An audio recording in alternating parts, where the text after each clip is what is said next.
Bien, bonjour à toutes et à tous.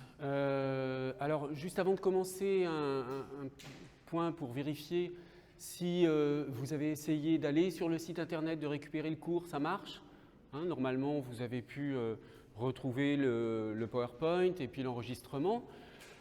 Alors, comme à chaque séance, je vais commencer par rappeler là où nous nous sommes arrêtés la dernière fois, et en particulier, je vais redire, synthétiser très très brièvement la séance précédente. Alors, au cours de la séance précédente, indépendamment de toutes les questions de mise en place de sites internet, d'examen, etc., je vous ai présenté le plan du cours magistral qui est donc celui-ci, introduction. L'introduction, c'est ce qu'on a fait la dernière fois, je vais revenir. Et donc aujourd'hui, on va commencer le deuxième chapitre sur les plans d'analyse du sens.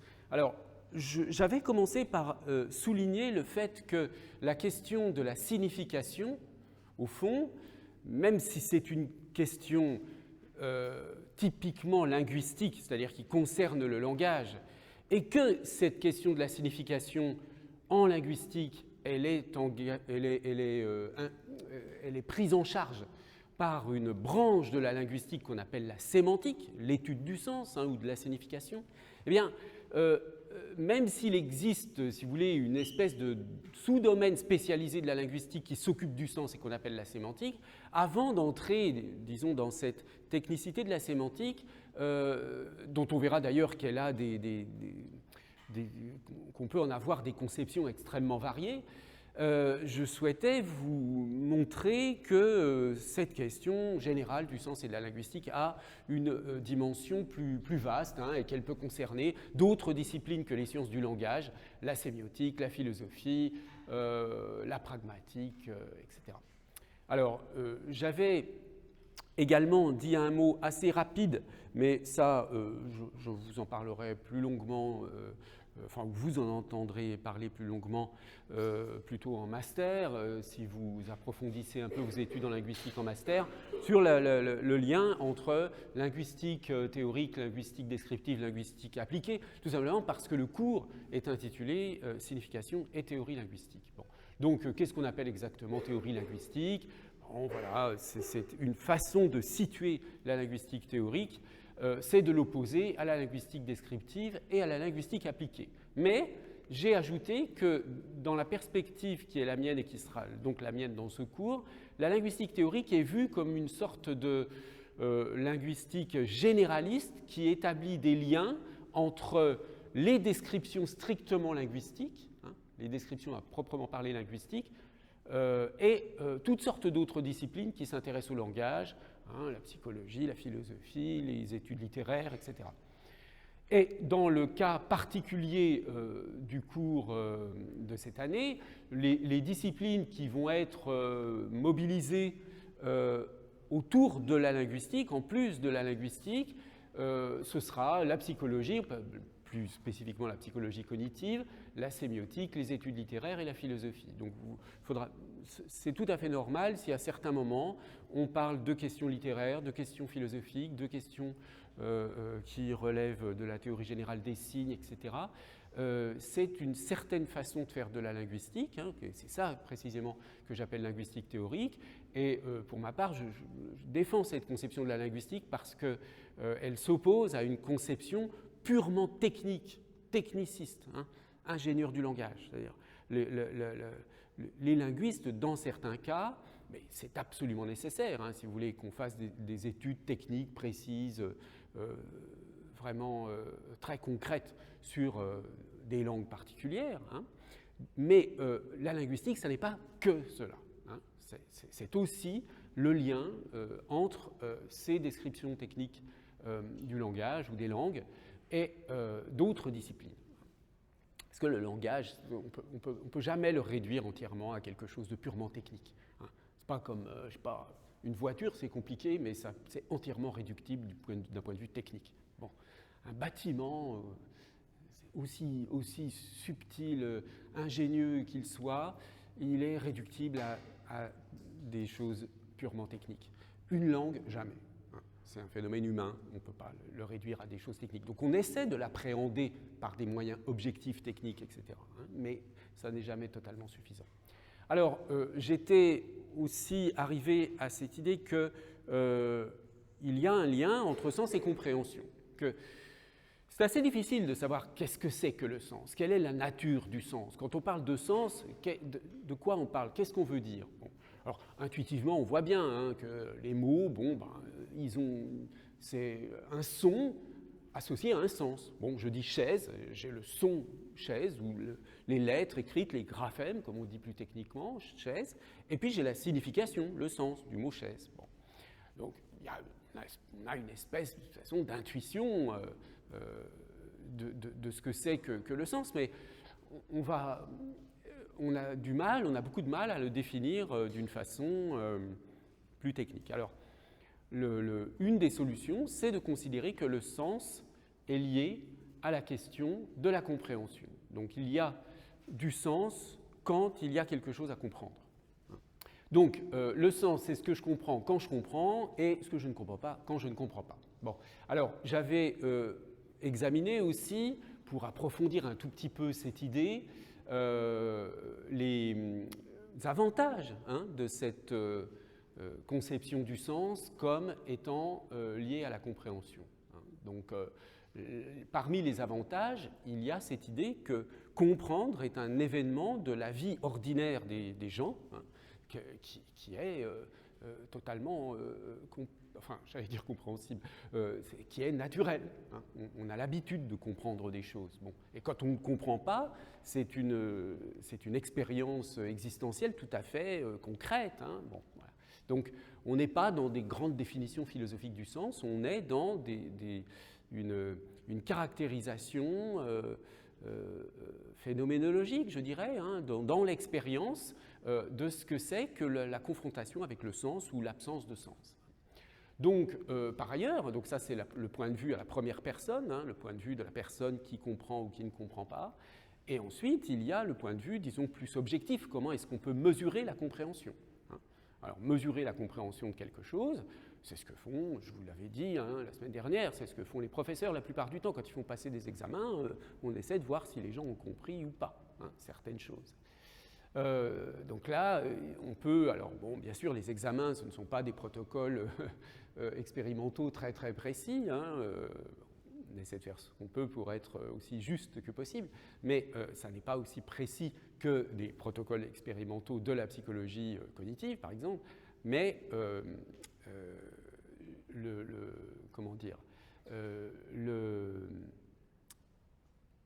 le fait est qu'on peut construire des protocoles expérimentaux précis et mesurer objectivement les degrés de compréhension.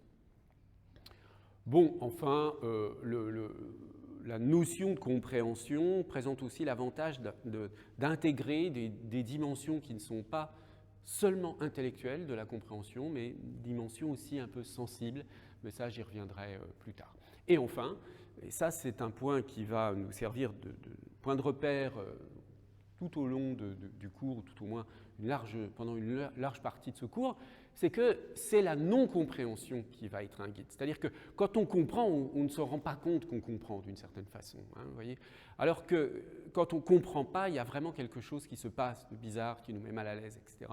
Donc c'est là qu'il y a quelque chose de remarquable et qui peut nous aider à savoir ce qui se produit sur le plan du sens. Alors enfin, pour approfondir cette notion de compréhension, j'avais développé un peu l'analogie, je n'y reviens pas, ne pas comprendre, ne pas voir, pour bien vous montrer toutes ces situations diverses, qualitativement tout à fait différentes, dans lesquelles on ne comprend pas, pour toutes sortes de raisons, soit parce qu'il n'y a vraiment rien à comprendre, soit parce que les conditions extérieures ou intérieures ne permettent pas de comprendre, soit parce qu'on n'a pas tout à fait la bonne attitude de compréhension, soit parce qu'il y a une ambiguïté, soit parce qu'on n'a pas les connaissances ou l'expérience ou le contexte culturel. Alors, j'avais terminé, disons, cette partie introductive en introduisant une opposition, une distinction tout à fait classique et fondamentale en sémantique, qui est la distinction que fait Frege entre sens et dénotation. Donc la dénotation, c'est l'objet du monde visé par une expression, désigné par une expression. Je dis cet ordinateur en montrant mon ordinateur. Bon, eh bien, la dénotation, c'est mon ordinateur, là, précis. Donc, là, si vous voulez, mais ça, c'est une... Là aussi, ça fait partie des évidences que tout être humain... des évidences pour tout être humain, que il y a d'un côté les choses, de l'autre côté les mots, et que les mots ou les expressions servent à renvoyer à certaines choses. Bon, cette relation de l'expression à la chose, alors ça peut être une chose abstraite, on y reviendra, mais disons pour simplifier à une chose extra-linguistique, en dehors du langage, c'est la référence, le référent, la dénotation. On parle indifféremment linguistique de dénotation, de référent, de référence. Mais le terme qui était utilisé par Frege, c'était Bedeutung en allemand, qu'on a traduit par dénotation. Bon, alors,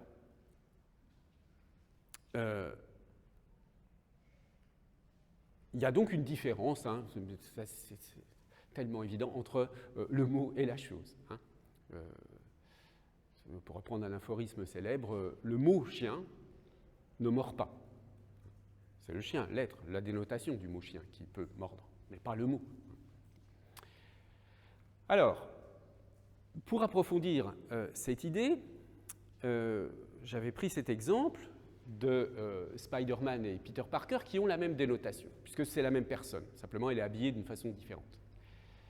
Or, quand on a des mots qui ont la même dénotation, on peut les substituer l'un à l'autre dans une expression sans changer la valeur de vérité de l'expression. C'est-à-dire, si j'ai une expression vraie avec un mot x et que je remplace ce mot x par un mot x' qui a la même dénotation, ben, mon expression elle est toujours vraie. Par exemple, si je dis donc Liz Allen est l'ami de Peter Parker, c'est vrai, ok. Mais si je remplace Peter Parker par Spider-Man, j'obtiens Liz Allen est l'ami de Spider-Man. Donc, c'est ce qu'on appelle techniquement une substitution salua veritate, mais on est du point de vue de la dénotation. C'est-à-dire que la valeur de vérité de ces deux phrases, elle est la même. Dans les deux phrases, les deux phrases sont vraies, d'accord ? Mais s'il y a une équivalence du point de vue de la dénotation, il n'y a pas forcément une équivalence du point de vue du sens. Et c'est ça qui est intéressant. Alors, voilà comment on peut le justifier. Pourquoi ? Alors, vous voyez, que je dise, à partir du moment où Peter Parker et Spider-Man ont exactement la même dénotation, ça devrait être la même chose, compte tenu de ce que je viens de dire, qu'on dise Peter Parker est Peter Parker, ou bien qu'on dise Spider-Man est Spider-Man, ou bien qu'on dise Peter Parker est Spider-Man, ou Spider-Man est Peter Parker, puisque je viens de dire qu'on peut remplacer les mots qui ont la même dénotation sans changer la valeur de vérité. D'accord ? Bon, certes, du point de vue de la valeur de vérité, c'est-à-dire du point de vue de la dénotation de la phrase. Pour Frege, la valeur de vérité d'une phrase, c'est la dénotation d'une phrase, c'est sa valeur de vérité. Donc, du point de vue de la valeur de vérité, dans tous les cas, c'est vrai. Toutes ces phrases, elles sont vraies. J'ai fait des substitutions salua veritate, je suis parti d'une phrase vraie, j'ai remplacé soit Peter Parker, soit Spider-Man l'un par l'autre, et j'obtiens toujours des phrases vraies. Donc, du point de vue de la dénotation, rien n'a changé, tout va bien. Mais là où quelque chose a changé, c'est du point de vue du sens. Parce que du point de vue du sens, ces phrases ne sont pas équivalentes. Pourquoi ? Eh bien, parce qu'on voit bien que Peter Parker et Spider-Man, ce sont de pure et simple tautologie. X est X, c'est toujours vrai, c'est une espèce de loi logique. Mais par contre, si je dis Peter Parker est Spider-Man, c'est-à-dire si je révèle que Peter Parker est Spider-Man, là, c'est plus une tautologie, Là, j'apprends quelque chose au lecteur. Imaginons qu'un enfant qui voit pour la première fois Spider-Man, il n'a pas bien l'histoire de Spider-Man, il n'a pas très bien compris, et à un moment donné, on va lui dire « Mais oui, mais si, en fait, le journaliste, là, Peter Parker, c'est le même que Spider-Man, il est déguisé. » Donc on lui dit bien, on lui apprend quelque chose en lui disant Peter Parker est Spider-Man ou Spider-Man est Peter Parker. D'accord ? Ça devient informatif, ces phrases, elles sont informatives, alors que les précédentes sont tautologiques. Pourquoi ? Eh bien, parce qu'il y a une différence du point de vue du sens. C'est-à-dire, certes, Spider-Man et Peter Parker ont la même dénotation, mais n'ont pas le même sens, en fait. Parce que, évidemment, quand on parle de sens et de dénotation, ici on considère des mots qui renvoient à des référents complètement différents. Par exemple, si je dis chaise, table, okay ? Donc cette chaise, cette table. Si je montre une chaise en disant cette chaise, si je montre une table en disant cette table, j'ai bien deux mots qui ont des sens différents et des dénotations différentes. Hein ? Les mots ils renvoient à des choses différentes et bien sûr, ils n'ont pas le même sens. Donc ils n'ont ni le même sens ni la même dénotation, disons les expressions. Cette chaise, cette table. Mais là, si on fait ça, on ne fait que renforcer l'intuition, l'espèce d'évidence qu'il y a dans ce que je suis en train de vous dire. Hein. Et d'ailleurs, sans doute que vous dites, mais pourquoi il nous dit ça ? Bien évidemment, ça ne nous apprend rien. On sait bien que ce n'est pas la même chose, le sens des mots et les choses. Bon, les mots et les choses. Mais justement, c'est quand on prend des cas où il y a pour une seule et même dénotation, pour un seul et même référent, une seule et même chose, où il y a deux expressions qui renvoient à la même chose, bien, où là, en effet, je me rends compte qu'il y a bien une équivalence de la dénotation, mais si j'utilise un mot ou un autre, je n'ai pas une équivalence du point de vue du sens.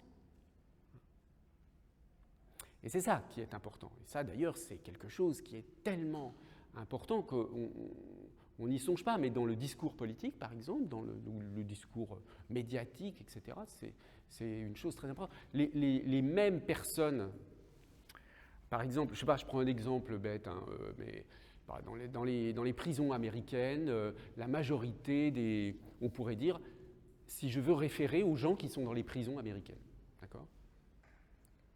Ces mêmes gens, je peux les nommer comment ? Je peux dire, statistiquement, c'est des gens de couleur noire. Okay ? C'est une vérité statistique. Alors, mais c'est pas tout à fait. Mais en même temps, c'est des gens de milieux défavorisés. Donc j'ai deux expressions, les gens de couleur, les gens défavorisés, et je vais dire, les prisons sont majoritairement peuplées de quoi ? Si je dis deux personnes défavorisées ou si je dis deux personnes de couleur, je renvoie aux mêmes gens, mais je n'utilise pas les mêmes expressions pour désigner.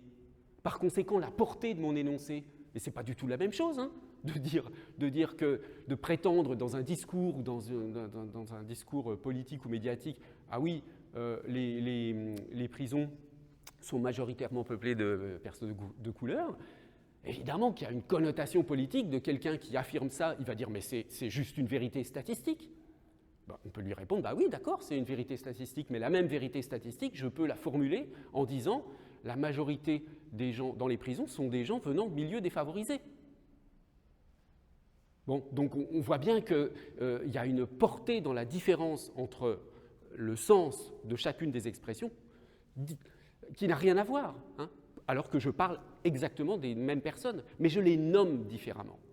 Donc cet enjeu de la distinction entre le sens et la dénotation, il vient précisément, il renvoie précisément à cette idée que la façon de nommer les choses joue un rôle extrêmement important. Oui, vous avez une question ?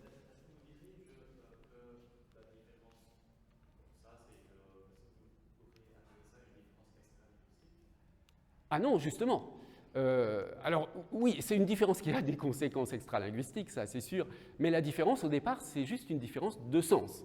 Parce que du point de vue extralinguistique, encore une fois, du point de vue extralinguistique, je suis dans la dénotation, dans les référents. Donc dans les personnes dont je parle, les personnes auxquelles renvoie mon expression, par exemple, personne issue de milieux défavorisés. D'accord ? Ça, c'est le référent. les gens dont je parle. Mais dès que je considère les expressions elles-mêmes, je ne parle plus des personnes, mais je parle là de la façon d'en parler, donc des expressions que j'utilise pour référer à ces personnes. D'accord? Donc, à côté de cette espèce d'évidence qu'il y a là, que je suis en train de vous expliquer sur dénotation, référence, etc., vous voyez un peu les enjeux gigantesques qu'il y a dans la façon d'utiliser la langue et dans toutes sortes de malentendus. Parce que les gens qui vont vous dire « je te dis ça, mais oui, c'est une vérité objective ». Oui, d'accord, mais sauf que l'expression que tu utilises, ce n'est pas la seule possible pour renvoyer à cette fameuse réalité objective dont tu parles. Et moi, je peux te donner une autre expression pour parler exactement de la même réalité, mais qui ne va pas vouloir dire la même chose. Hein. Donc, voilà, il y a beaucoup d'argumentation et de discussions qui seraient complètement éliminées si on avait conscience plus précisément de cette toute simple distinction. Donc, le sens d'une expression, c'est donc ce qui nous donne accès à sa dénotation. Donc, pour arriver à la dénotation, pour arriver au référent, à l'objet du monde, je peux y arriver à partir de telle ou telle expression. Donc, d'où cette métaphore de l'idée que le sens, c'est donc la lunette qui permet de voir la dénotation. Alors, j'avais noté aussi la dernière fois que dans certains cas, la phrase, elle peut avoir un sens. Le plus grand nombre entier, ça a un sens, mais il n'y a pas de dénotation. Il y a des expressions qui n'ont pas de dénotation. Bon, c'est évident dans les discours imaginaires, dans les productions poétiques ou tout ce qu'on veut. Il y a toutes sortes d'expressions qui ont un sens, etc., mais qui ne renvoient pas à quelque chose forcément d'existant. Et donc là, en l'occurrence, le plus grand nombre entier, ça n'existe pas, mais il y a quand même une expression tout à fait compréhensible, donc on peut avoir des expressions qui ont un sens, mais pas de dénotation ou pas de référence. Alors, je m'étais arrêté là la dernière fois, je poursuis donc avec cette idée très importante chez Frege qu'on connaît le sens d'une phrase quand on sait comment doit être le monde pour que cette phrase soit vraie. Alors, ça, c'est une formule très célèbre qu'on retrouve un peu partout. Connaître le sens d'une phrase, c'est savoir comment doit être le monde pour que cette phrase soit vraie. Ce qu'elle dit, cette phrase, en premier lieu, c'est que la question du sens des phrases, c'est une question relative à la relation entre la phrase et la réalité désignée. Le sens d'une phrase, ça n'est pas quelque chose qui est dans l'esprit de la personne qui lit la phrase, par exemple, ou qui entend la phrase. La perspective de Frege, c'est vraiment ça, une perspective, c'est pour cette raison qu'on parle de théorie référentielle, c'est une théorie où le sens est basé sur la référence. On verra qu'il y a d'autres cadres théoriques où le sens est plutôt basé justement sur les opérations mentales, cognitives, etc. Alors, qu'est-ce que ça veut dire dans ce cas-là, ne pas comprendre une phrase?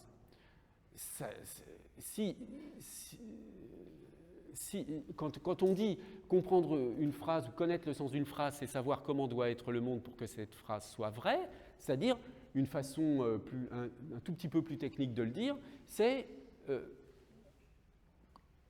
est-ce que je suis en mesure de fixer les conditions, d'attribuer les conditions de vérité à cette phrase? À quelles conditions cette phrase est vraie ou pas vraie? Les conditions de vérité. Là aussi, c'est une expression c'est une expression technique. Conditions de vérité, c'est une expression technique en philosophie du langage, en logique, en linguistique. Conditions de vérité, donc une phrase, elle est vraie ou fausse. C'est ça, les conditions de vérité, c'est soit vrai, soit faux. Alors, donc, si je ne comprends pas une phrase, ça veut dire que je ne peux pas fixer les conditions de vérité. Alors, grosso modo, dans quelle situation? Par exemple, la phrase peut très bien ne pas avoir de conditions de vérité. Si je dis « l'actuel roi de France est chauve », pourquoi cette phrase... Alors, ça aussi, c'est un exemple archi-célèbre qui traîne dans tous les... enfin, qui a été beaucoup commenté par les logiciens. Bon, bref. Pourquoi cette phrase n'a pas de condition de vérité? Eh bien, parce qu'elle réfère le groupe nominal, ici, l'actuel roi de France, qui est sujet de Échauve, L'actuel roi de France n'a pas de référent. Il n'y a pas de roi de France actuellement. Hein. Donc, à partir du moment où le sujet de la phrase n'a pas de référent, n'a pas de dénotation, la phrase ne peut pas, on ne peut pas dire si c'est vrai ou faux. Ça n'a aucun sens. Même de dire que c'est faux, oui, c'est ça qui est intéressant à noter. Vous ne pouvez même pas dire que c'est faux. L'actuel roi de France est chauve. Elle n'est ni fausse ni vraie. Elle n'a pas de condition de vérité. Parce qu'on ne peut pas dire à quelles conditions elle serait vraie. Alors, elle serait vraie s'il y avait un roi de France actuellement, mais il n'y en a pas, donc, puisque la phrase parle de cet actuel roi de France. Ça ne peut pas marcher. Oui ?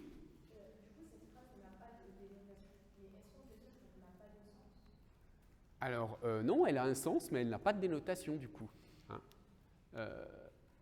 Mais si on base le sens sur, là, en l'occurrence, sur la dénotation, on va dire que, en tout cas, la dénotation au sens des conditions de vérité, la phrase n'a pas de condition de vérité. Donc, il n'y a pas de... Oui, c'est ça.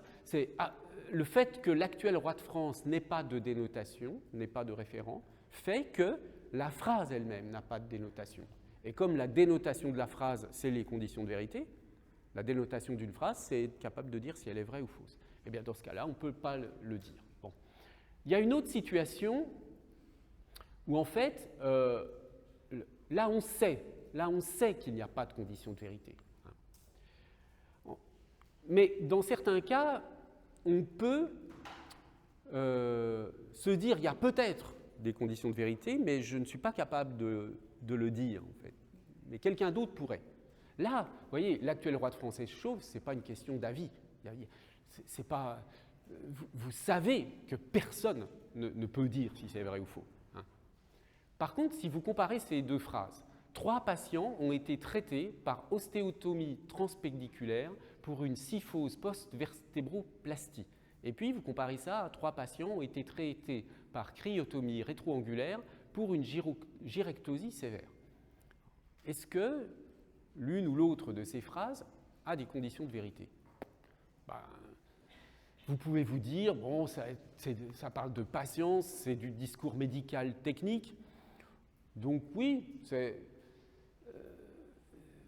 ça devrait... Moi, je ne comprends pas parce que je ne suis pas spécialiste de médecine, mais un médecin va comprendre. Alors, sauf que ici, en fait, la première phrase, elle a bien un sens, hein, et c'est bien une phrase extraite d'un manuel de médecine, mais la deuxième n'a aucun sens, en fait. Pourquoi ? Parce que gyrectosie, c'est un mot que j'ai inventé pour la cause, qui ressemble dans sa formation à un mot technique médical, mais c'est un mot qui n'existe pas. Et puis, cryotomie rétroangulaire, ça a un sens, enfin, je veux dire, je ne vais pas rentrer dans le détail, mais la cryotomie, c'est couper, on congèle avec des bombes qui refroidissent. Oui, bonjour. Donc, et on coupe, donc, voilà, parce que tomie, ça renvoie à un mot grec qui veut dire couper, cryo, c'est le froid, donc on coupe avec du froid, si vous voulez. Hein, donc mais c'est pas possible de traiter quelqu'un comme ça, c'est de la biologie. Bref, donc, moi je sais, parce que j'ai inventé la deuxième phrase, moi je sais que la première a des conditions de vérité et que la deuxième n'en a pas. Mais comme je ne suis pas moi-même médecin, etc., on m'aurait montré ces deux phrases, je n'aurais pas été plus capable que vous de dire si l'une des deux était vraie et l'autre fausse. Hein. Donc, quelle leçon on peut tirer de la comparaison de ça ? C'est que pour savoir si une phrase a un sens ou pas, du point de vue donc d'être capable de fixer les conditions de vérité, même si je ne la comprends pas, hein, imaginons, donc prenons la première phrase, vous ne la comprenez pas, mais là, tout dépend où vous la voyez. Si vous la voyez dans un manuel de médecine édité, sérieux, etc., vous pouvez considérer que oui, c'est une phrase qui a une valeur de vérité, qui a un sens médical, que vous n'appréhendez pas, mais qu'un spécialiste va pouvoir appréhender. En revanche, si une phrase comme ça, vous la trouvez sur Internet, sur un site pas spécialement fiable, etc., vous ne pouvez pas du tout vous fixer. Là c'est vraiment la source de l'information qui va être absolument cruciale. Hein. D'ailleurs que, donc, bon, passons. Le but était ici simplement de vous montrer des cas où on ne peut pas juger si une phrase a ou n'a pas des conditions de vérité, tout simplement parce qu'on n'a pas les connaissances. Voilà, peut-être qu'un médecin nous dirait « Ah mais non, mais on ne peut pas traiter par ostéotomie transpédiculaire, mais il faut traiter par un autre moyen, etc. » Ça ne marche pas du tout, cette phrase, ça ne veut rien dire. Mais nous, on n'est pas capable. Hein. Donc vous voyez bien que là, cette affaire de fixer ou pas des conditions de vérité, ça a bien à voir avec la question de comprendre ou pas une phrase. Hein. Alors, il y a un cas qu'il ne faut pas confondre avec les précédents, c'est le cas où, certes, vous n'avez pas les connaissances suffisantes, mais vous avez la garantie que la phrase a un sens, même si vous ne pouvez pas fixer les conditions de vérité. Par exemple, si je vous dis quelle est la capitale du Botswana. Alors, est-ce que certains d'entre vous le savent? Non. Si? Ah, bon, bien. Très bien, bravo, parce que la plupart du temps, personne ne sait. Pour ça, je prends un pays pas forcément, qui a un rayonnement international pas forcément spectaculaire. Mais bon, qu'est-ce que je veux dire avec cette question? Vous savez ce que c'est qu'une capitale. Vous savez que vous ne savez pas. Mais vous savez que le Botswana, c'est un pays qui existe. Donc, si j'avais mis un nom imaginaire de pays, on retomberait dans le cas précédent. Mais là, c'est un pays, vous savez qu'il existe.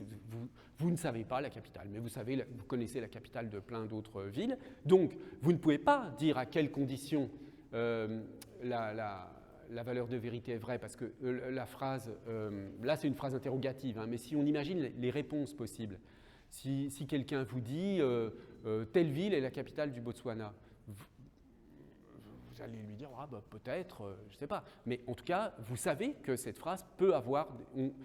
Vous savez comment doit être le monde pour que cette phrase soit vraie ou pas vraie.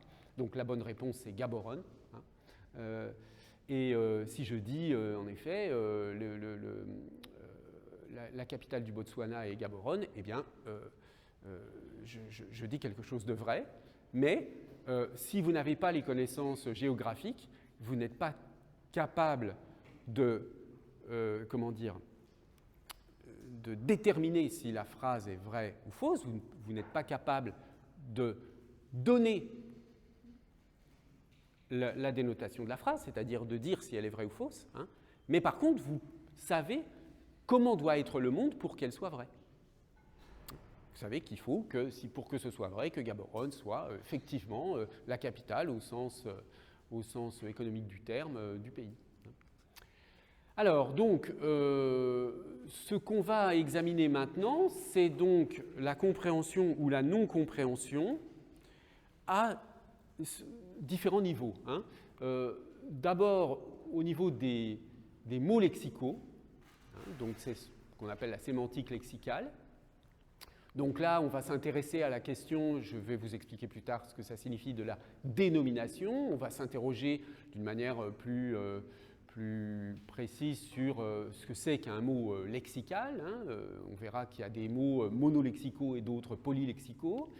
On s'interrogera sur la relation entre mots et concepts, qui n'est pas toujours clairement vue par les étudiants. Et puis, on s'intéressera aussi, d'une part, aux constituants du mot, c'est-à-dire la formation des mots, la préfixation, suffixation, donc la dérivation, ou bien les emprunts, et toutes sortes de systèmes de formation des mots. Et puis, aux relations de sens entre les mots, homonymie, polysémie, etc. Ça, ce sera pour l'étude des mots lexicaux. Pour les mots grammaticaux, on va voir que, du coup, il y a une autre sorte de sémantique qu'on appelle d'ailleurs la sémantique grammaticale. Hein, donc là, on parlera plus de sens instructionnel, et puis on examinera des questions autour de la référence, de l'anaphore. Et là, dans les derniers cours, 3-4 derniers cours du semestre, je vous introduirai à l'approche guillaumienne de la sémantique grammaticale. Et ensuite, il y a une sémantique des phrases, une sémantique des discours. avec toutes sortes de problématiques extrêmement intéressantes, mais ça, on n'aura pas le temps de les traiter. Je les mentionne parce que je vais en parler à un moment donné, mais je ne vais pas les approfondir autant que les deux premiers points. Bon. Et puis donc, on verra qu'il y a toujours deux perspectives complémentaires, ascendantes ou descendantes, c'est-à-dire ou bien on part du sens du mot et de chacun des mots pour aller vers le sens du texte, ou bien on part du sens global du texte pour trouver le sens des mots. Hein. Donc ces deux perspectives ont une importance. Alors, on va commencer donc avec la signification des unités lexicales, donc des mots lexicaux. Je redis la conclusion à laquelle on va arriver pour que vous l'ayez en tête, mais je pense que vous avez compris puisque j'en ai déjà parlé la dernière fois. Ce que je vais vous montrer, c'est que justement, cette sémantique lexicale, cette sémantique grammaticale, cette sémantique phrastique, cette sémantique textuelle, mais ce sont des sémantiques en fait totalement différentes. C'est que la question du sens d'un mot, la question du sens d'une phrase, la question du sens d'un mot grammatical ou d'un mot lexical, on ne parle pas du tout de la même chose. Le mot sens change de sens en fait à chaque fois. Et donc il y a une certaine illusion à se dire il y a la sémantique, l'étude du sens en général. Bon, mais bien sûr on reviendra sur cette conclusion. Alors je prends un premier cas facile de situation dans laquelle on ne comprend pas forcément un mot lexical. Donc là, je vais adopter la méthode que je vous ai présentée tout à l'heure, c'est-à-dire que on va à chaque fois se dire, on va examiner des situations dans lesquelles on ne comprend pas, et on va voir comment on fait pour surmonter la non-compréhension. Alors, vous avez un mot comme agrammatisme. Alors, est-ce que certaines ou certains d'entre vous ont une idée de ce que ça... ou peuvent essayer de deviner ce que ça signifie, ou savent ce que ça signifie? Oui?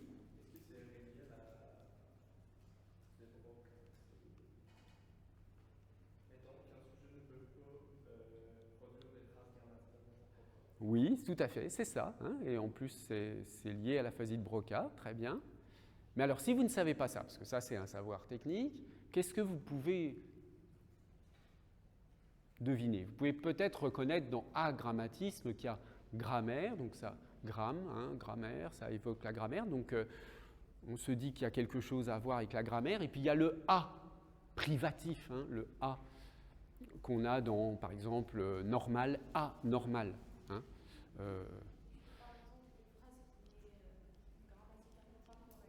Voilà, on pourrait s'imaginer que c'est ça. Alors, donc simplement, ce qu'on peut remarquer déjà, avant même de voir la définition, mais la définition, ce n'est pas ce qui nous intéresse, c'est vraiment le mot comme exemple là, c'est qu'on peut tout au moins émettre des hypothèses sur le sens des mots qu'on ne connaît pas.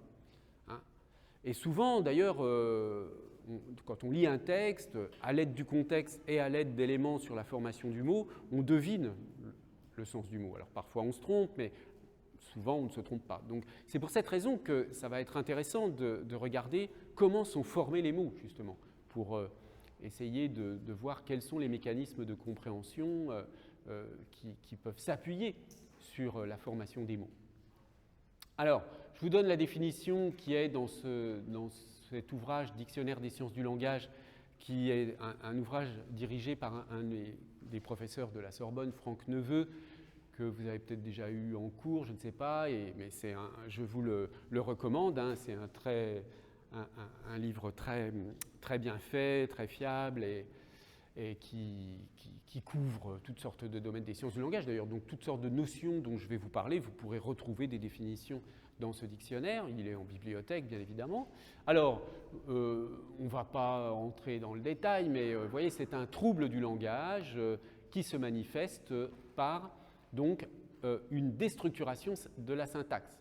L'agrammatisme est caractérisé par la réduction des énoncés à leurs noyaux lexicaux, tendance à faire disparaître les morphèmes grammaticaux, au profit des morphèmes lexicaux. Pas de modalité temporelle du verbe, donc plutôt des verbes à l'infinitif. Au lieu de dire l'avion est parti, un agrammatique il va dire avion partir. Bon, ça c'est un trouble du langage lié donc, c'est un symptôme de l'aphasie donc, de Broca, et ces aphasies sont des troubles liés à des lésions focales du système nerveux central, donc des lésions vraiment, ce n'est pas du tout des lésions générales comme dans les maladies dégénératives qui touchent le langage, hein. C'est vraiment un endroit très précis du cerveau qui est touché, dans le cas d'un AVC, d'un traumatisme crânien, des choses comme ça, et qui affecte le langage d'une façon très très précise. Bon, donc là, ça a un sens technique. Mais vous voyez que ça a bien quand même un rapport avec la question de la grammaire et donc avec non seulement ça a un sens avec la grammaire, mais aussi avec une sorte de privation des capacités grammaticales. Bon. Donc là, la solution, pour trouver agrammatisme, je vais chercher dans un dictionnaire. Alors peut-être, je ne sais pas si, je pense que ce mot, je n'ai pas vérifié, c'est vrai, est dans les dictionnaires usuels de type Petit Robert, Larousse, choses comme ça. Je pense qu'il y est, je ne suis pas sûr, mais sinon on va chercher dans un dictionnaire spécialisé. Voilà, hein, et on trouve donc voilà, une solution pour, quand on ne connaît pas le sens d'un mot, c'est d'aller chercher dans un dictionnaire général ou spécialisé. Hein. C'est aussi quelque chose qu'on aurait pu faire dans ce cours, mais que je ne vais pas faire, mais d'étudier les types de dictionnaires, le sens dans les dictionnaires. Je voudrais juste saisir cette opportunité pour faire une petite remarque sur ce que ça veut dire qu'un mot est dans un dictionnaire ou pas, hein, parce qu'on entend parfois les gens dire ce mot il n'existe pas et il n'est pas dans le dictionnaire. Hein. C'est évidemment qu'on ne peut pas du tout dire des choses pareilles. Hein. Ça dénote une très grande ignorance de ce que c'est une langue. Hein. Dans les dictionnaires, ce sont des outils de travail fabriqués par des spécialistes, hein, qu'on appelle des lexicographes, et qui sélectionnent un certain nombre de mots. Il ne peut pas y avoir tous les mots de la langue. Hein. Même le TLFI dont je vous ai parlé la semaine dernière, il y a des tas de mots, d'ailleurs même les mots contemporains, là, qui n'y sont pas. Hein. Donc un dictionnaire, il est forcément partiel. Il montre qu'une petite partie du lexique d'une langue à un moment donné. Le dictionnaire du français, il ne va pas contenir des mots, par exemple, les dictionnaires, usuels, hein, par exemple le Petit Robert, le Petit Larousse, comme je disais tout à l'heure, ils ne vont pas intégrer, par exemple, des mots anciens, des mots qu'on trouve, par exemple, dans les textes de Montaigne ou de Racine, etc., qui ont un peu disparu de l'usage. Ils ne vont pas intégrer des mots techniques, ils ne vont pas intégrer certains mots familiers ou trop récents, etc., etc. Donc un dictionnaire, c'est une fabrication humaine, c'est pas toute la langue, elle n'est jamais dans un dictionnaire, elle ne peut pas rentrer dans un dictionnaire, le lexique ne peut pas rentrer entièrement dans un dictionnaire. Hein. Voilà, c'est juste pour préciser ce point parce que encore une fois, un dictionnaire, c'est juste un livre, quoi, un livre comme un autre, avec des gens qui, bien sûr, ce n'est pas fait au hasard. C'est-à-dire que les mots qui sont retenus pour fabriquer un dictionnaire, et puis, ils sont retenus sur des critères précis, hein, de fréquence d'usage, etc., etc. Bon, alors maintenant, avec les moyens numériques, on peut avoir des dictionnaires beaucoup plus étendus qu'autrefois. Hein. Et puis bon, disons, les ressources, l'ensemble de ce qu'on peut trouver sur Internet peut être considéré comme un genre de ressources proches d'un dictionnaire dans certains cas, mais enfin bon, avec là, une fiabilité, encore une fois, relativement limitée. Alors, deuxième exemple, Eotonti moroumenos. Eotonti moroumenos. C'est pas facile à dire, il y a beaucoup de syllabes. Est-ce que certains d'entre vous ont une idée de ce à quoi ça réfère ?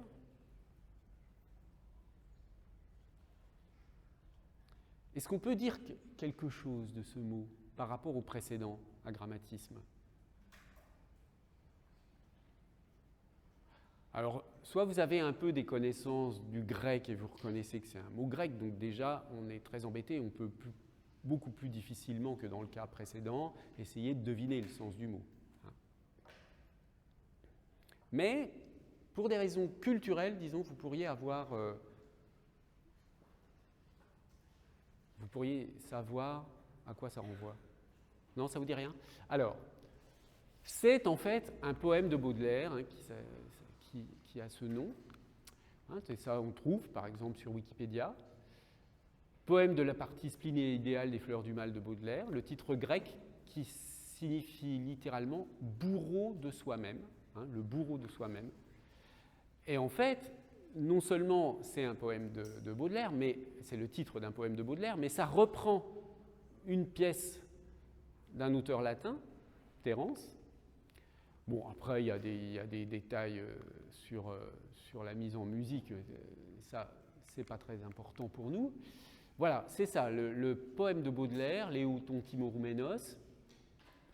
Je te frapperai sans colère et sans haine, comme un boucher, comme Moïse le rocher, je ferai de ta paupière pour abreuver mon Sahara. Alors, ce n'est pas une faute de frappe, ça s'écrivait comme ça, Baudelaire l'écrivait comme ça. Par contre, ça, oui, c'est une faute de frappe. Cœur, là. Bon, voilà, j'y reviendrai tout à l'heure ou la semaine prochaine pour un tout petit peu comprendre de quoi il s'agit, mais là, je vais juste vous montrer le poème et puis vous dire un mot de la fameuse comédie de Terence. Hein. C'est en fait un père qui a obligé son fils à s'engager comme soldat et ensuite il se repent de lui-même, donc il se repent de sa décision, donc en fait il a fait quelque chose qu'il regrette, donc on peut considérer il paie la conséquence d'un comportement dont il est à l'origine, donc il est le bourreau de lui-même. Hein. Et puis dans le poème de Baudelaire, hein, vous voyez, il y a cette strophe-là, je suis la plaie et le couteau, je suis le soufflet et la joue, je suis les membres et la roue, et la victime et le bourreau. Donc c'est dans cette strophe-là qu'on voit bien l'explicitation du titre du poème, hein, Éoton Timorouménos. Bon, sur le sens du texte, encore une fois, j'y reviendrai peut-être un peu plus tard. Bon, donc, dans un cas comme celui-ci, qu'est-ce qu'on peut dire? Bon, d'une part, par rapport à grammatisme, on ne va pas trouver ça dans un dictionnaire normal. On trouve, bon, effectivement, sur Internet, Wikipédia, etc., des informations.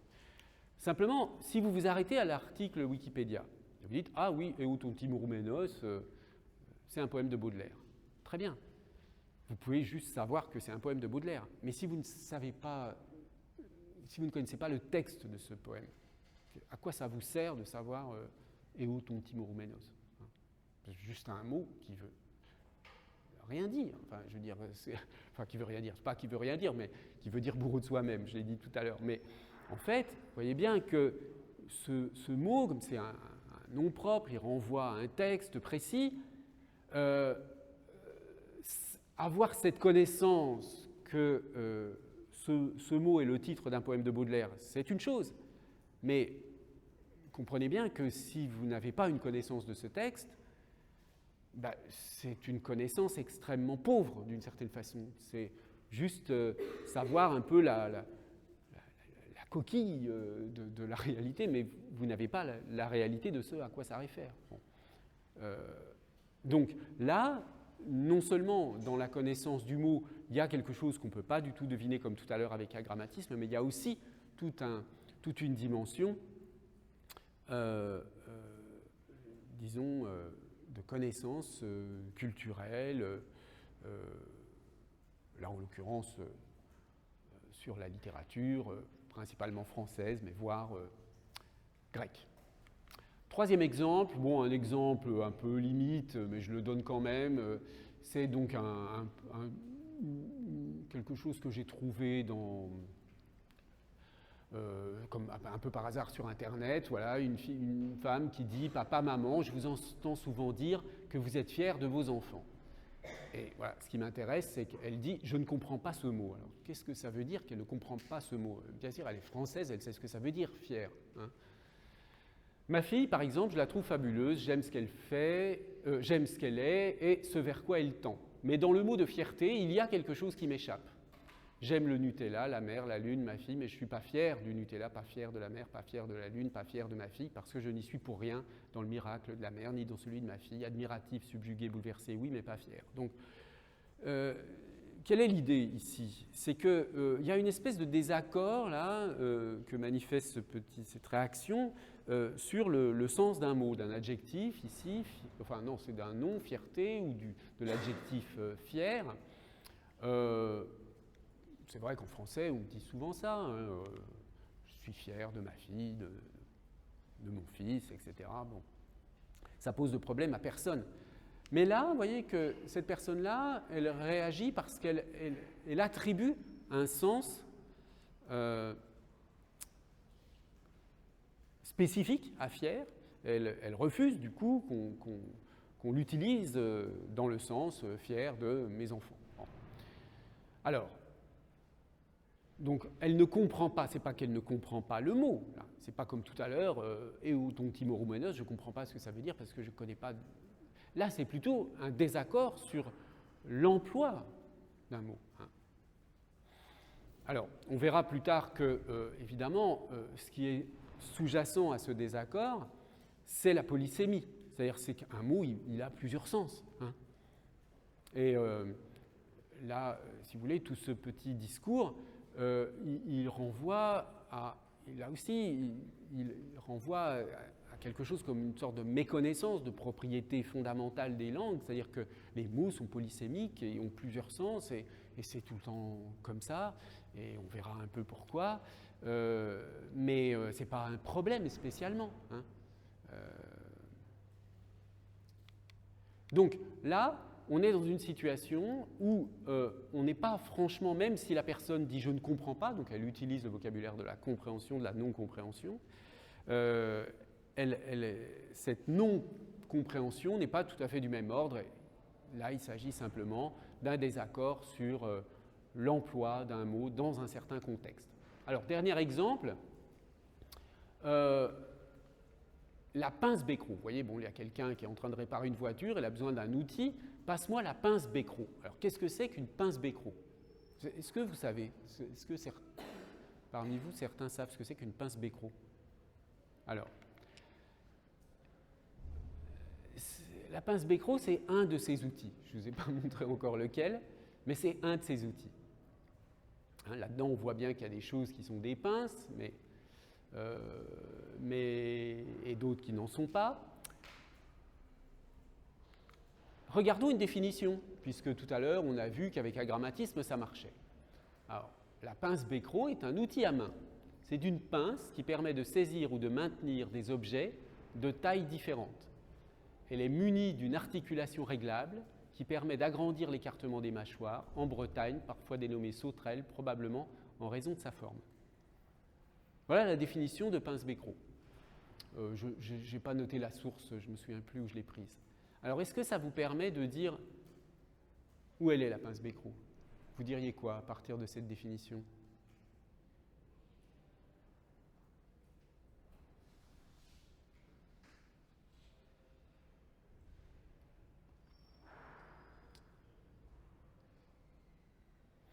Alors là, il y a une pince, hein, mais il y a quelque chose de réglable, hein, articulation réglable. Donc on pourrait dire ça pourrait être ça pourrait être celle-ci, ça pourrait être celle-ci, ça pourrait être celle-là aussi. Voilà. Hein. Il y a 3 pinces là qui entrent sous cette définition. Alors, dans Wikipédia, vous avez une autre définition. Pince Bécrot est un outil à main.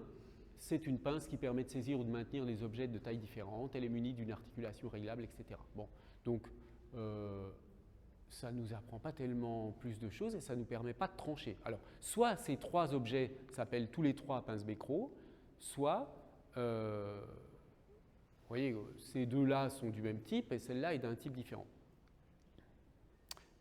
Vous avez une idée? Laquelle est la bonne? Oui? À droite, là, la pince Bécrot?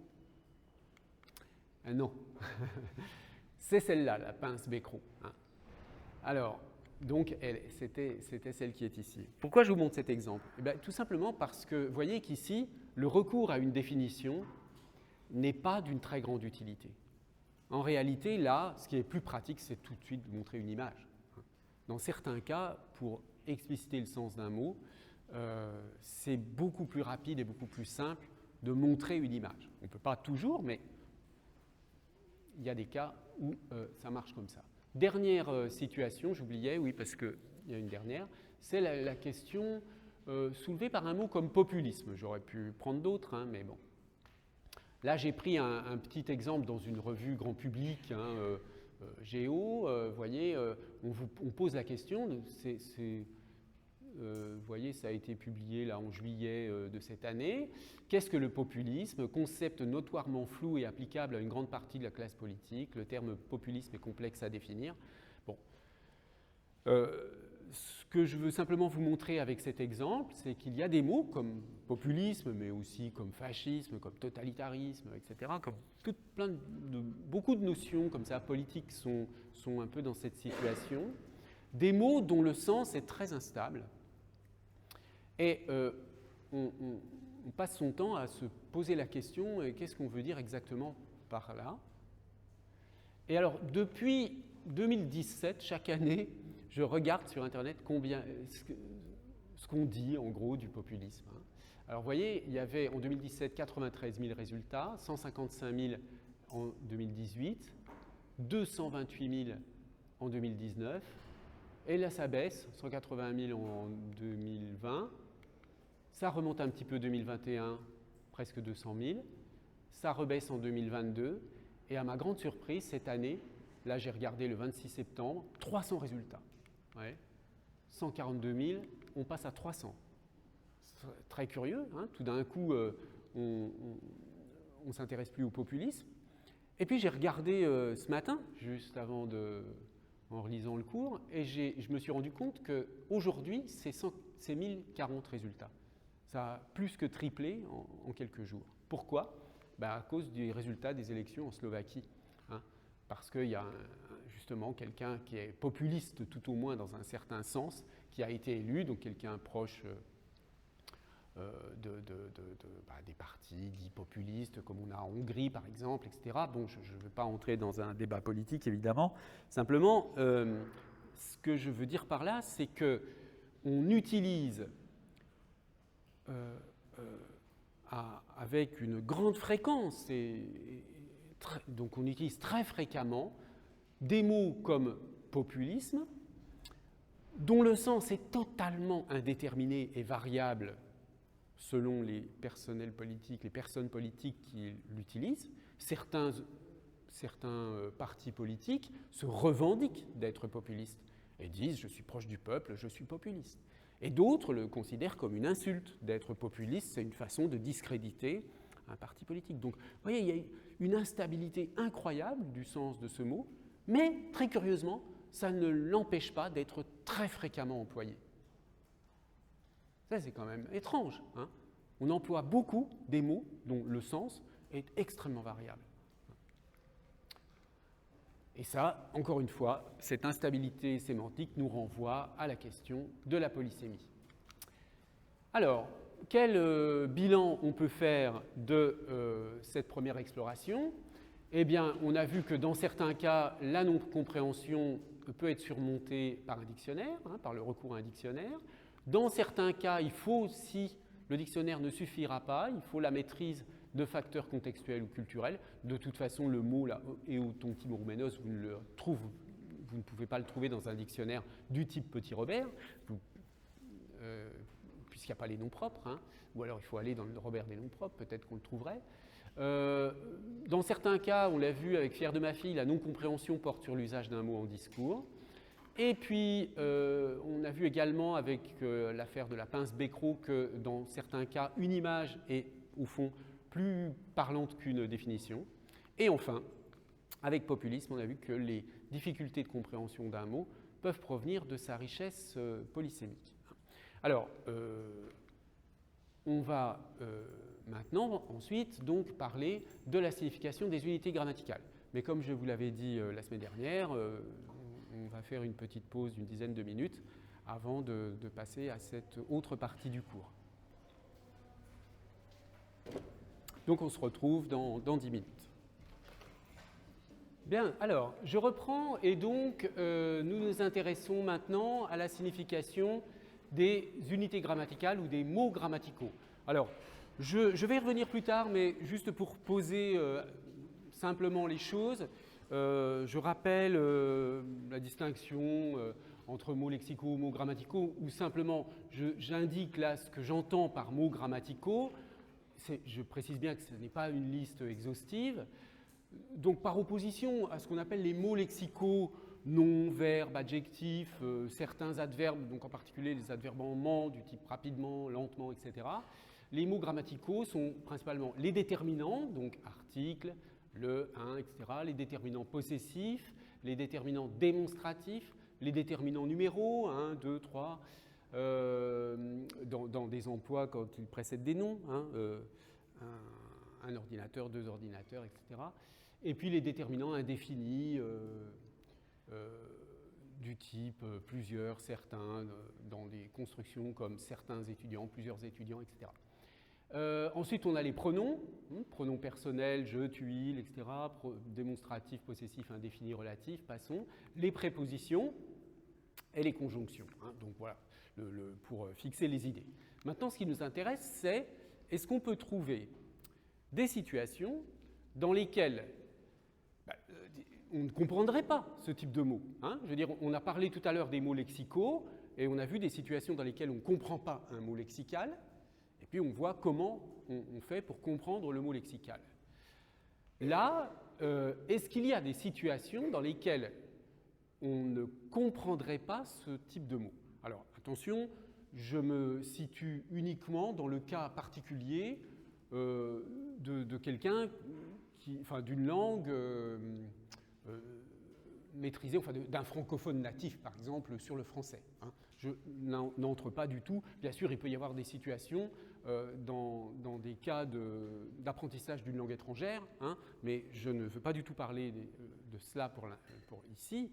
Ce que j'évoque ici, c'est des questions du type, je donne deux exemples. Jeanne a salué Céline quand elle est entrée dans la maison. Là, il y a un problème de compréhension dans cette phrase. Pourquoi? Tout simplement parce qu'on ne sait pas si elle renvoie à Jeanne ou à Céline. Est-ce que c'est Jeanne qui est entrée dans la maison ou est-ce que c'est Céline qui est entrée dans la maison? Donc, ici, on peut dire qu'on a un problème de compréhension lié à l'emploi du mot « elle ». Mais est-ce que ça veut dire qu'on ne sait pas ce que veut dire « elle » ? Non. Elle, on sait que c'est un pronom qui renvoie à quelqu'un. Mais simplement, là, la phrase est construite de telle sorte qu'on a une hésitation sur ce qu'on appelle la source de l'anaphore. Ça, c'est ce qu'on appelle, quand un pronom reprend quelque chose qui est placé avant, par exemple ici des noms propres, on parle d'emploi anaphorique du pronom personnel. Et ici, donc Céline et Jeanne sont deux sources possibles ou deux antécédents. Dans la grammaire scolaire, on parle aussi d'antécédents du pronom. Deux antécédents possibles pour elle. Donc le problème ici, il n'est pas du tout, vous voyez bien, pas du tout du même ordre qu'avec les mots lexicaux. Il n'est pas question d'aller chercher elle dans le dictionnaire. Personne n'aurait l'idée de faire ça. Ici, c'est un problème c'est même pas un problème de comprendre l'instruction véhiculée par le mot grammatical. Parce qu'en fait, tout le monde comprend bien que « elle » renvoie à quelqu'un dont j'ai parlé avant. Donc ça, je la maîtrise, cette instruction.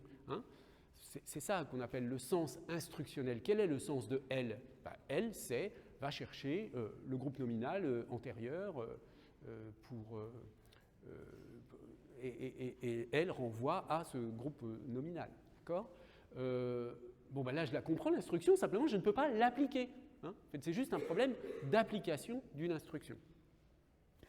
De même ici, si vous dites à un chauffeur de taxi « conduisez-moi à la maison », le chauffeur, il comprend conduire, il comprend tous les mots, mais simplement, il ne peut pas appliquer l'instruction parce que vous pouvez dire ça à quelqu'un de votre entourage proche, on rentre à la maison, parce qu'on est d'accord sur la maison, c'est la nôtre, on sait l'adresse, on connaît. Bon, mais si vous dites ça à un chauffeur de taxi, que vous ne le connaissez pas, il ne pourra pas interpréter, il pourra pas. Bon, ça ne veut pas dire qu'il n'a pas compris là, mais simplement, cette fois-ci, la maison, ça renvoie à une maison particulière, etc. Là, encore une fois, c'est la question de l'instruction véhiculée ici par le déterminant, en l'occurrence, là, l'article défini. On ne peut pas l'appliquer, on sait que ça doit renvoyer à une certaine maison, mais on ne peut pas dire laquelle. Donc, dans ce genre de situation, on a bien une situation totalement différente donc, de celle dans laquelle on était avec les mots lexicaux. Ici, l'instruction véhiculée par le mot grammatical, on la comprend, mais on a du mal ou on ne peut pas l'appliquer. Donc, déjà, rien que si on compare ces deux situations, on voit bien que la question du sens lexical n'est pas du même ordre que celle du sens grammatical. Alors, vous allez me dire, oui, ben, d'accord, on peut quand même opposer le son et le sens, par exemple. Hein. On va dire que, aussi bien pour elle que pour, je ne sais pas, agrammatisme, ce sont deux mots, hein. Elle, un mot grammatical, agrammatisme, un mot lexical. Dans les deux cas, j'ai un son et un sens qui est associé. D'accord ? Mais simplement, de ce point de vue-là, oui, d'accord, il y a bien un sens, mais en fait, c'est assez trompeur, parce qu'on a l'impression que c'est la même chose qui est associée au son, mais en réalité, ça n'est pas du tout la même chose. Hein. C'est-à-dire que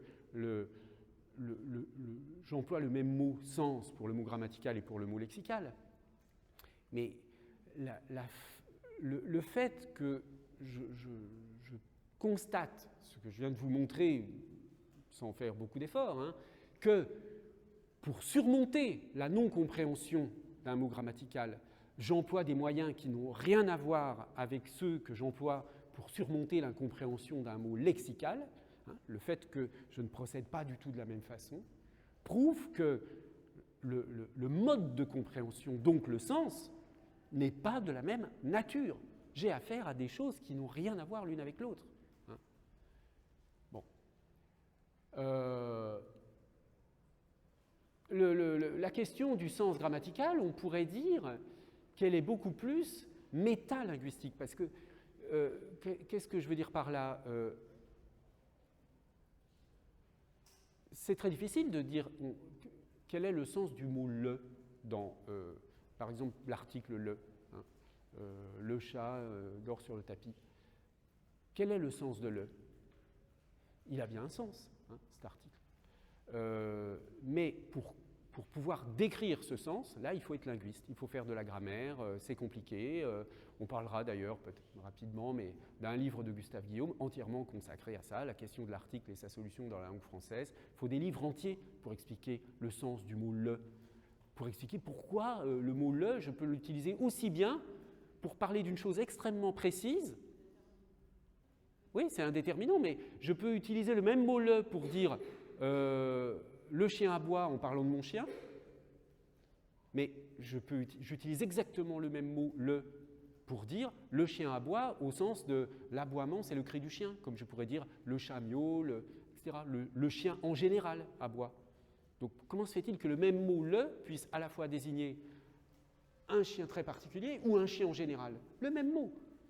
Bon, donc pour décrire, même ne serait-ce que l'instruction sémantique véhiculée par ce mot, c'est très compliqué. Et c'est pour cette raison qu'on peut considérer que ça relève d'une connaissance vraiment métalinguistique, c'est-à-dire d'une connaissance technique de la grammaire, et pas une question épilinguistique. Épilinguistique, par opposition à métalinguistique, ça peut désigner, enfin disons ça désigne en général, les connaissances spontanées qu'on a sur sa propre langue. Hein. Toute personne qui parle une langue, bien sûr, elle connaît le vocabulaire, elle connaît la grammaire. Hein. Ça, c'est ce qu'on dit en général. Pour connaître une langue, il faut savoir les mots, et puis il faut savoir dans quel ordre on les met pour faire des phrases. Ouais, mais il y a toujours quelque chose en plus. C'est la connaissance, c'est une théorie minimale du langage et des phrases possibles, acceptables, etc. Donc, il y a un savoir sur les langues, hein, qui est un savoir non technique, un savoir spontané, un peu une connaissance naïve, parfois on parle de connaissance naïve ou de connaissance spontanée, sur les langues. Voilà. Par exemple, tout à l'heure, je vous parlais du dictionnaire.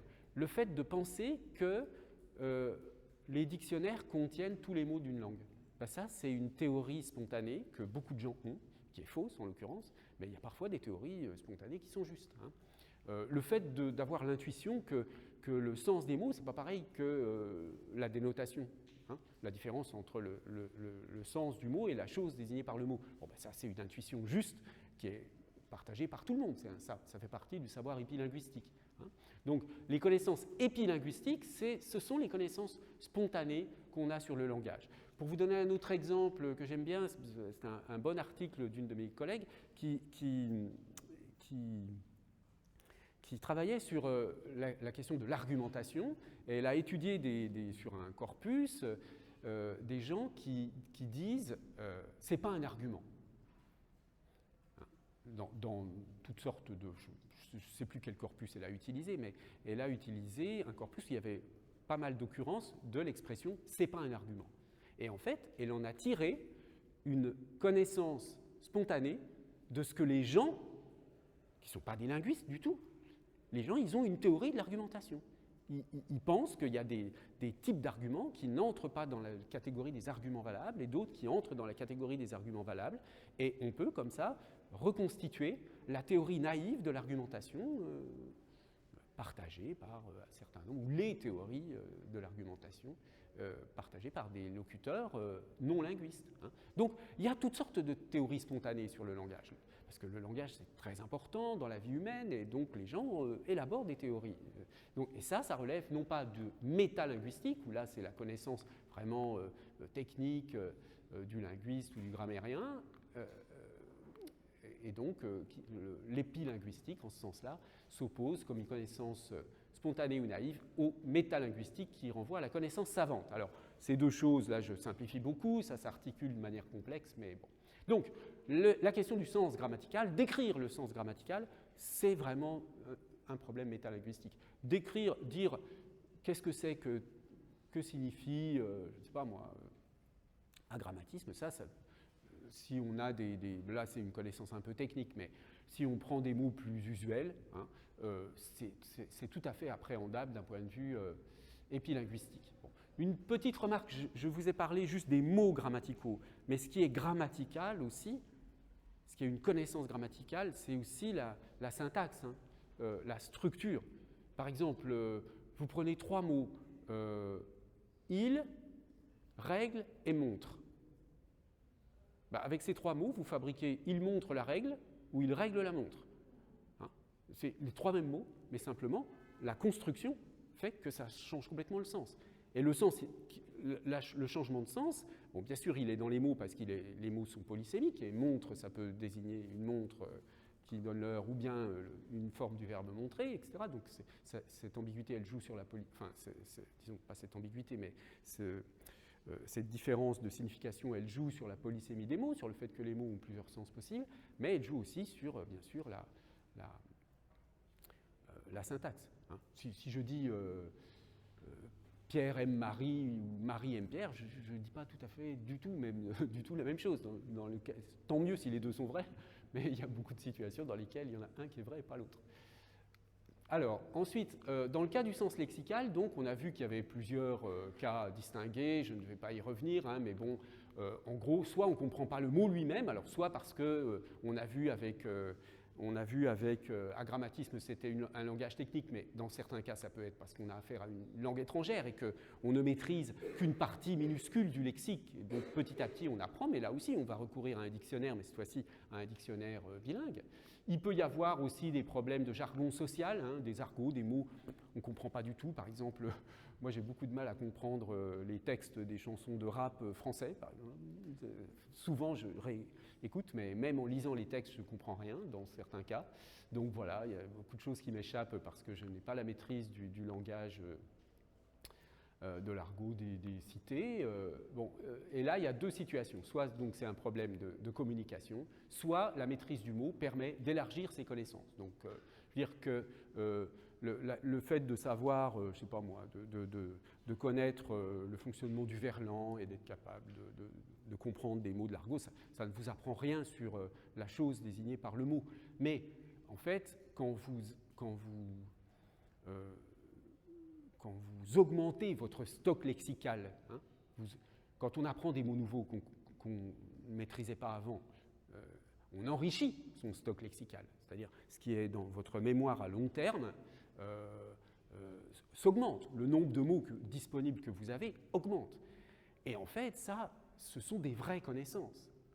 C'est-à-dire que, par exemple, au fond, beaucoup de cours que vous avez, et notamment ce cours-là, est en fait un cours où on vous apprend des mots nouveaux, par exemple épilinguistique, Bedeutung, dénotation, etc. Tout ça, c'est des mots qui ne sont pas usuels. Et donc, en fait, une bonne partie de l'enseignement, ce sont des leçons de vocabulaire, d'une certaine façon. Hein.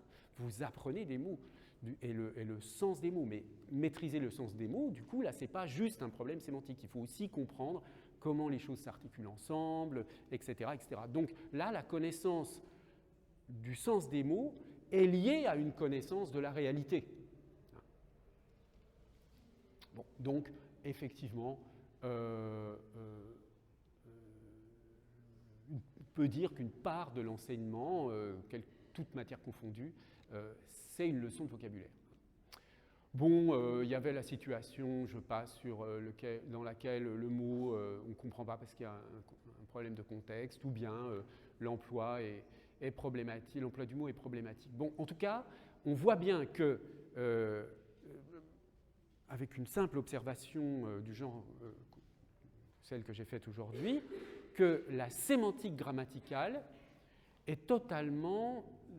quand même d'une nature assez radicalement différente de la sémantique lexicale. Mais notez bien que dans les deux cas, je parle quand même de sémantique, hein, mais simplement, qualitativement, il y a une hétérogénéité. Ce n'est pas le même genre de sémantique, mais c'est quand même de la sémantique, mais ce n'est pas le même genre de sémantique. C'est très différent d'une distinction entre sémantique et syntaxe. Hein. Je veux dire qu'il y a un certain nombre de grands cadres théoriques généraux en linguistique où on vous dit il y a syntaxe, sémantique, pragmatique. Hein. Les trois grands champs, ça vient d'un linguiste américain qui s'appelle Morris. Et c'est une tripartition sémantique, syntaxe, pragmatique qui est classique. Mais en réalité, quand on sépare sémantique et syntaxe, on donne l'impression, ça c'est une séparation qui est faite par exemple chez les Chomskyiens, dans les paradigmes disons formels, hein, où vraiment la syntaxe elle est vue comme quelque chose qui n'a rien à voir avec le sens d'une certaine façon. Donc j'insiste sur ce point pour dire que dans la perspective ici où on distingue une sémantique lexicale et une sémantique grammaticale, même si la sémantique grammaticale a une relation évidente avec la syntaxe, eh bien, on ne fait pas tout reposer sur l'opposition entre sémantique et syntaxe. Bon, c'est une remarque en passant, mais peut-être enfin, c'est pas très grave si vous ne voyez pas très bien ce que je veux dire par là. Hein, je ne veux pas insister. Alors, passons maintenant à la question de la signification des phrases. Alors, je vais partir d'un exemple un peu, bizarre, mais vous allez voir. Ah ben non, avant l'exemple, ah oui, non, c'est vrai qu'avant de vous donner des exemples, je pense que les exemples, j'avais oublié ces diapositives-là, les exemples, on les verra peut-être seulement la semaine prochaine. Donc là, j'introduis une autre notion tout à fait fondamentale de la sémantique et qui vient aussi de Frege, qui est la notion de compositionnalité. Alors, pourquoi j'ai besoin de cette notion ? Eh bien, parce que, en fait, si on veut vraiment se mettre dans la situation de non-compréhension de la phrase, il faut que j'élimine la situation où j'ai simplement la non-compréhension d'un mot. Vous voyez ? Par exemple, si je prends la splendeur smaragdine des poèmes de Pierre-Louis, smaragdine, c'est un mot très compliqué, ça veut dire un peu de couleur c'est quoi ? C'est une couleur verte un peu qui renvoie à l'émeraude, voilà. Et donc, je ne comprends pas la phrase, mais tout simplement parce qu'il y a un mot spécifique que je ne comprends pas. Et alors ça renvoie à l'idée que, en principe, hein, le sens de la phrase, c'est une fonction du sens des mots qui composent la phrase. C'est-à-dire que si je connais la syntaxe, bien sûr, hein, et si je comprends le sens des mots, normalement, je comprends le sens de la phrase. La phrase, disons la signification de la phrase, est une espèce de calcul à partir du sens des mots qui la composent. et de la prise en compte, encore une fois, des relations syntaxiques. Donc, par exemple, si je dis Frege est un grand logicien, bon, j'ai Frege, c'est un nom propre, un logicien, mettons que je sache à peu près ce que c'est un spécialiste de logique, grand logicien, c'est un logicien célèbre qui a apporté beaucoup de choses à sa discipline. Bon, donc je comprends parfaitement le sens de la phrase, même si à la limite, on pourrait contester en disant « mais non, il n'est pas si grand que ça », mais enfin bon, peu importe. D'ailleurs, je ne pense pas que beaucoup de personnes se permettraient de contester le fait que Frege soit un grand logicien, mais passons. Ce que je veux comparer, c'est la situation de « Frege est un grand logicien » et de « Frege se retournerait dans sa tombe s'il entendait cela ». Parce que là, si dans la deuxième phrase, Frege se retournerait dans sa tombe s'il entendait cela. Se retourner dans sa tombe, c'est une sorte d'expression toute faite, hein, qui veut dire que la personne est morte, hein, mais qu'elle serait révoltée, indignée, etc. Donc là, dans cette situation, si vous voulez, on est dans un cas où il faut comprendre le sens d'une expression dont le sens global n'est pas forcément, enfin n'est pas du tout même, le résultat de la combinaison des mots. La question, là, elle n'est pas de savoir si effectivement Frege va se retourner dans sa tombe. Hein. Il est mort, de toute façon, il ne risque pas de se retourner. D'accord ? Donc, si juste j'applique la loi de compositionnalité, je ne peux pas comprendre cette phrase. Frege se retournerait dans sa tombe. Qu'est-ce que ça veut dire ? Alors, je ne peux la comprendre que si je sors du principe de compositionnalité et que j'introduis le problème de la compréhension des expressions figées, hein, de la phraséologie, ce qu'on appelle la phraséologie. Bon, c'est un point précis sur lequel je reviendrai plus tard. Hein. On examinera quelles sont les propriétés de ces expressions phraséologiques, etc. Donc, ça, c'est un premier point. On ne va pas d'abord, on ne va pas s'intéresser au cas où la non-compréhension de la phrase est due à la non-compréhension du sens d'un mot. Parce que ça nous renvoie au même problème, enfin au problème de la compréhension du sens d'un mot. Donc, on ne va pas revoir Ce qui nous intéresse, c'est vraiment que on comprend tous les mots, mais on ne comprend pas la phrase. Alors, on va aussi exclure le cas où la phrase est juste difficilement compréhensible parce qu'elle est très longue. Alors ça arrive chez certains auteurs. Alors le champion, c'est quand même Proust. Il a dans un de ses romans, Sodome et Gomorrhe, il a une phrase de 856 mots qui est celle-ci. Voilà. Ça, c'est une seule phrase, vous voyez, qui commence ici par la majuscule, sans honneur que précaire, etc. Vous pouvez bien regarder, c'est une seule phrase. Bon, alors ça, effectivement, il faut la relire plusieurs fois pour bien la comprendre. Hein. Je ne vais pas l'analyser, hein, rassurez-vous, ça me prendrait trop de temps, mais c'est juste pour vous montrer l'exemple. Là, évidemment, c'est juste un problème là, quantitatif. Hein. Indépendamment du fait qu'à l'intérieur, il peut y avoir des difficultés, c'est un problème à part. Bon. Alors, ce à quoi on va s'intéresser, c'est aux phrases, mais isolées aussi, parce que la question de la phrase dans le texte, on va l'examiner après quand on examinera le sens du texte. Donc, ce qu'il nous faut, c'est, pour l'instant, une analyse de ce que Dominique Minguenot appelle les phrases sans texte. Hein. Les phrases sans texte. Alors, ça, c'est vraiment le point important pour notre analyse, parce que là, on va avoir affaire à des phrases toutes seules, isolées, hein, d'une certaine façon. Et puis on va bien pouvoir examiner pourquoi on a des difficultés à les comprendre ou pas. Hein. Alors simplement, cette notion de phrase sans texte, elle mérite un tout petit peu d'explicitation. Donc Dominique Minguenot, c'est un linguiste spécialiste d'analyse de discours qui était professeur ici jusqu'à il n'y a pas longtemps, maintenant qui est professeur émérite, il est parti à la retraite, mais c'est un auteur très connu en France, et vous avez peut-être d'ailleurs déjà lu certains de ses livres, parce qu'il a écrit beaucoup de livres d'initiation à la linguistique qui sont tous aussi excellents les uns que les autres.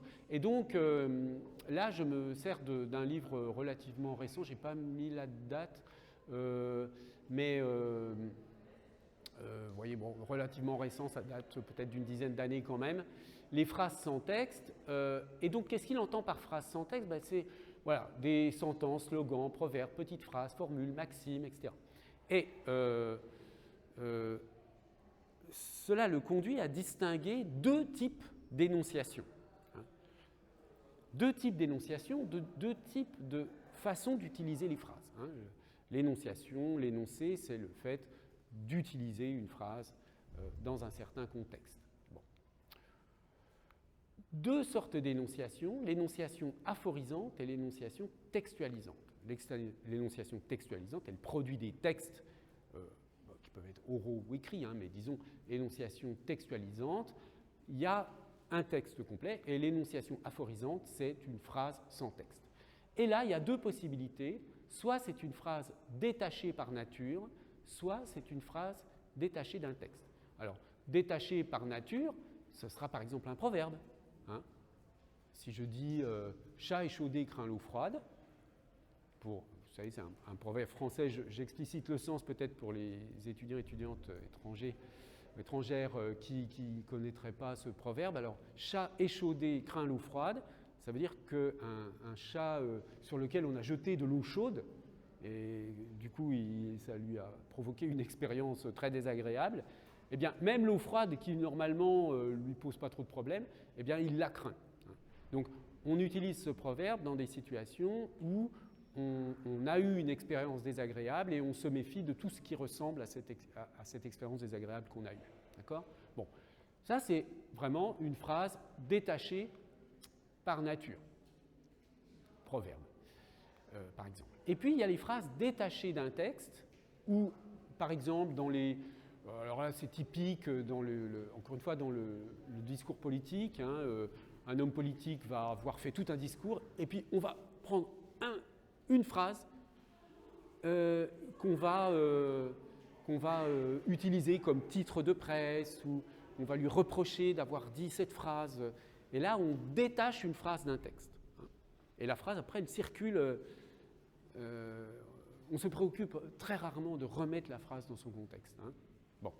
Donc, ça, ce sont deux types d'aphorisation. Détaché par nature, détaché d'un texte. Et quand on a affaire aux aphorisations détachées d'un texte, on peut distinguer fortes ou faibles. Les aphorisations faibles détachées d'un texte qui est juste à côté. Donc là, par exemple, un titre, comme je viens de vous donner cet exemple dans la presse. Et puis les aphorisations fortes, ça va être, par exemple, une phrase de philosophe très connue qui est extraite d'un texte, mais en fait, tout le monde a oublié le texte d'où c'est extrait et on se souvient de la phrase. Oui ?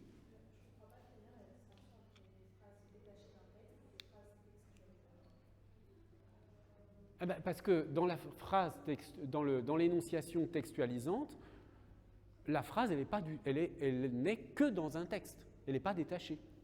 La phrase, elle se comprend par rapport aux phrases qui précèdent et aux phrases qui suivent. Alors que dans l'aphorisation, dans l'énonciation aphorisante avec une phrase détachée d'un texte, on a arraché la phrase à son texte et à son contexte, donc, et son sens circule indépendamment du texte de départ. Bien. Alors, est-ce que vous avez des questions ? Je reprendrai ça la semaine prochaine. Pas de questions pour l'instant ? Bon, très bien. Donc, on se revoit la semaine prochaine. Merci de votre attention.